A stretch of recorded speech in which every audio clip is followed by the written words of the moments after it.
Today, we're diving into the wild world of Pawn Stars, where deals aren't always friendly. Picture this. You're waiting for your cab. It arrives, and bam! A pirate ship vehicle pulls up. Believe it or not, folks, pirate ships are real. How cool is that? Shiver me timbers. Let's dig into more detail. Buck's mischievous grin invited the pawn shop guy to inspect his street-legal pirate ship, leaving him in disbelief at the ship rolling on the road. Chumlee, intrigued, joined Buck for a spin, both eagerly anticipating Rick's mysterious response.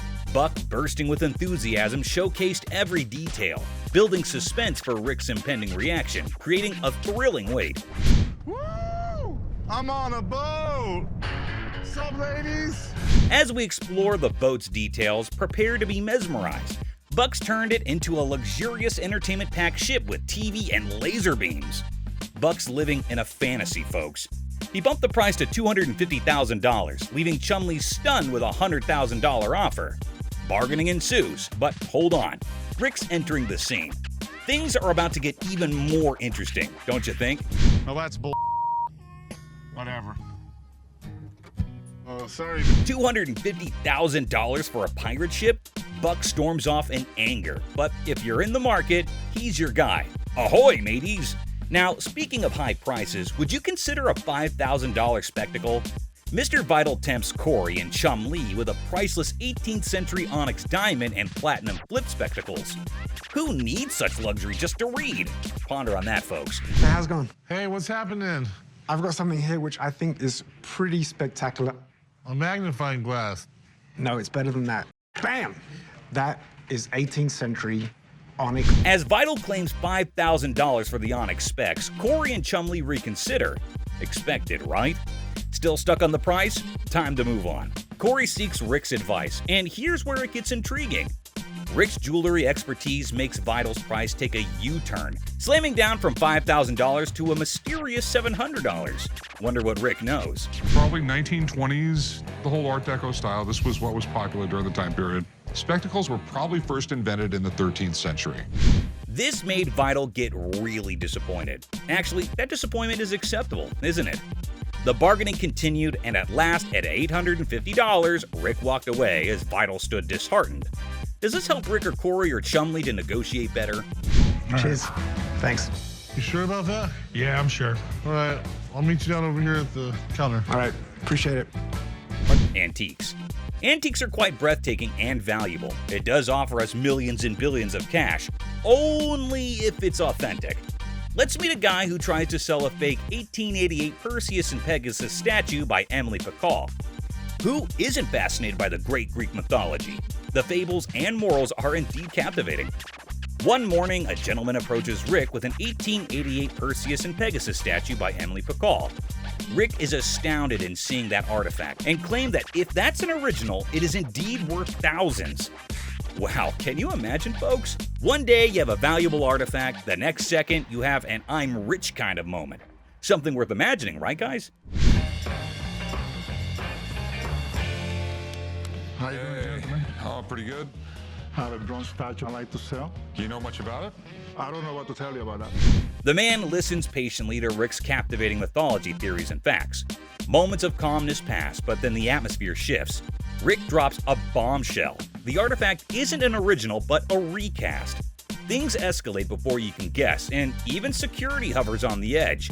Dramatic, isn't it, folks? 1930s, died around 1915. He did a lot of mythological stuff. It escalated way too fast, and the man was done and stormed off the place cussing Rick and the other men. People were surprised, but it was a regular day for Rick. Rick's life is quite adventurous and fun, isn't it, guys? Let's research more about Rick's day-to-day meetings, shall we? Photographs are said to be the doors to the past. We live ourselves through photographs again and again.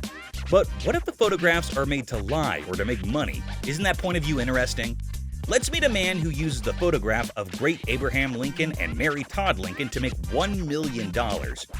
On a pleasant day, Rick gets a potential seller who's going to surprise him and us all with his possessed item and the strange demand. Good. So here we go. Gorgeous. It's supposed to be Abraham Lincoln and Mary Todd Lincoln. Chumlee grows suspicious of the Abraham Lincoln and Mary Todd Lincoln photograph. Surprising? Not really. Rick steps in, emphasizing the need for a master's eye before sealing the deal. Confusion ensues, prompting Rick to call in Maureen, an expert.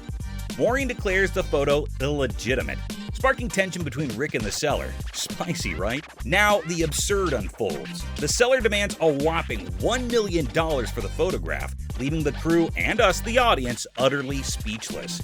The man has left us hanging. What's really going on here? In 10 years. Honest to God. I know, you think this is worth $1 million? Isn't that correct, guys? Anyways, Rick didn't encourage the guy, which led to the repercussions between them. He took the big leap and faded away from the scene of action. Is greed an important factor in this, or are the sellers genuine in their prices? A lesson for you guys. One shouldn't be dumb enough to be this greedy. Fascinated by weapons, right guys? Guns top the list. Now, picture this. You invest all your savings in a pistol, only to find out it's a fake. Ouch, that's gonna sting. Watch how this man loses himself on realizing that he bought a fake flintlock for $800. What do we got? We have a 1763 French flintlock pistol. Okay. You want to see it? Absolutely. Corey is approached by a man with a cool-looking flintlock pistol. This dude wants $1 grand for this pistol. Who can blame him, guys? The pistol does tell some brave stories. This guy is so passionate about the pistol, such that he explains how the gun works. Isn't it always fascinating how people are so interested in these fields? So this man expects $1 grand from it, but things are gonna change soon. The specialist claims that the pistol only costs $75 to $100. Pretty unexpected, right folks? This crushed the man. He saw his life stuck for a while. He couldn't believe anything he heard then. The thing is a fake. Poor guy, he asked again and again for confirmation, but nothing could change the reality.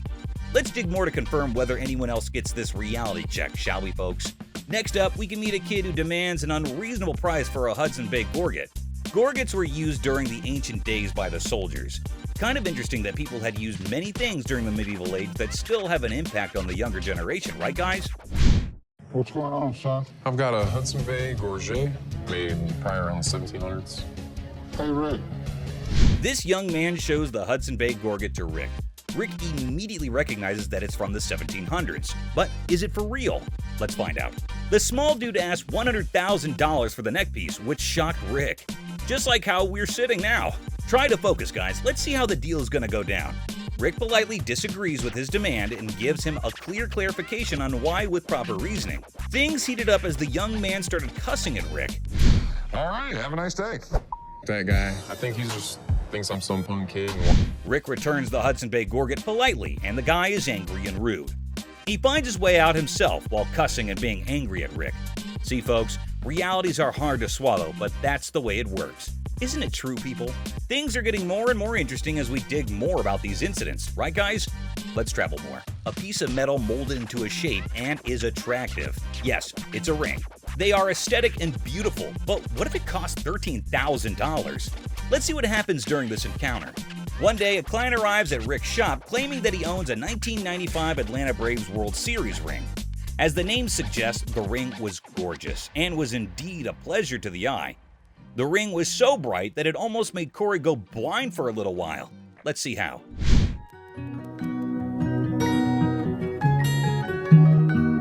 The ring was so fascinating that it captured the immediate attention of Corey and Chum Lee, and they identified it quickly.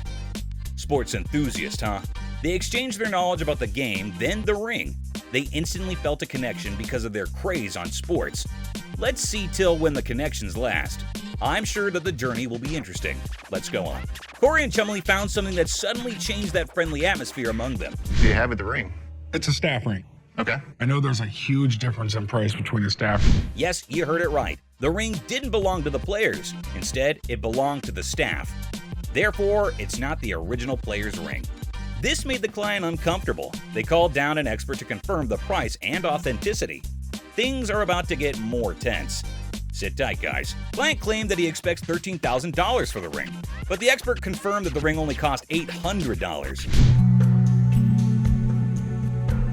Shocked, right? Then the client became furious and he claims that he's never going to return to the store for selling anything. He cusses the expert, Corey, and even Chum Lee. It's a portrait coin of Julius Caesar from the month before he got assassinated. Rome wasn't built in a single day. A familiar quote. What comes to mind? Julius Caesar, the most powerful ruler in history. Now, imagine someone claiming to have a coin with Julius Caesar's print, made just a month before his death. Even Rick was fascinated, eager to delve into the captivating details of this historical coin. A key addition, right? The man expects $4,400 for the coin, and initially Rick agrees without negotiations. But hold on, Rick consults an expert for a second opinion.